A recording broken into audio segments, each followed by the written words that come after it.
Hello students.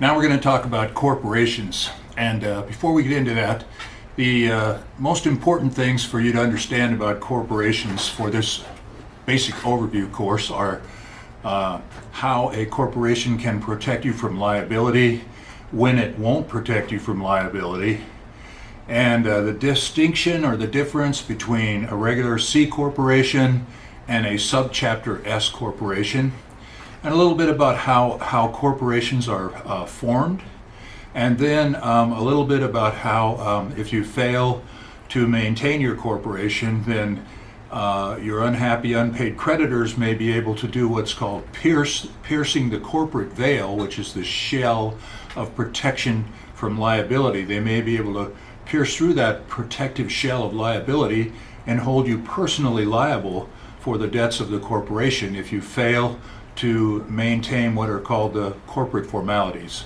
So that's where we're going. Now let's take a look at corporations in general at first. A corporation is a form of ownership of a business that's created by statute. It's like an artificially created thing. It only exists by charter from the state, but for some, and to some degree, it gets to, for legal purposes, it gets treated like a person. It can sue and be sued. You cannot put it into jail, but you can fine it for criminal penalties.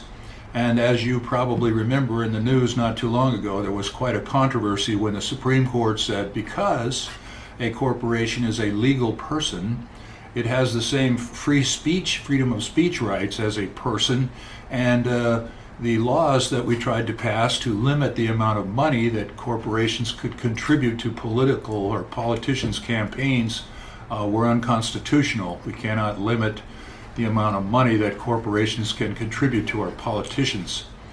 That one, even I have some problems with, but I don't know what we can do about it now,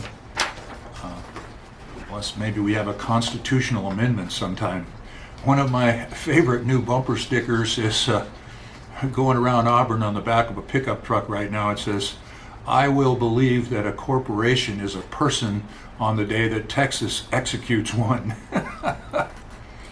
Okay, so corporations are managed by a board of directors and by the officers that are elected by the shareholders.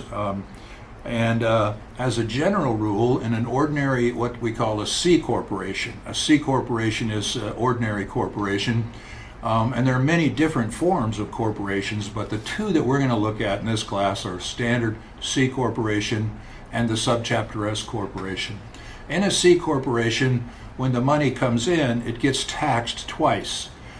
Income tax wise, it gets taxed as income to the corporation as it comes into the corporation, but then the money is within the box, the corporate box, and to get it out of the box, we have to pay it out. We pay it out either to shareholders as dividends or to employees as salary, and when those individuals receive the dividends or the salary, they get taxed on the money a second time as personal income to them. So one of the disadvantages of being a standard C corporation is the fact that the money gets taxed twice.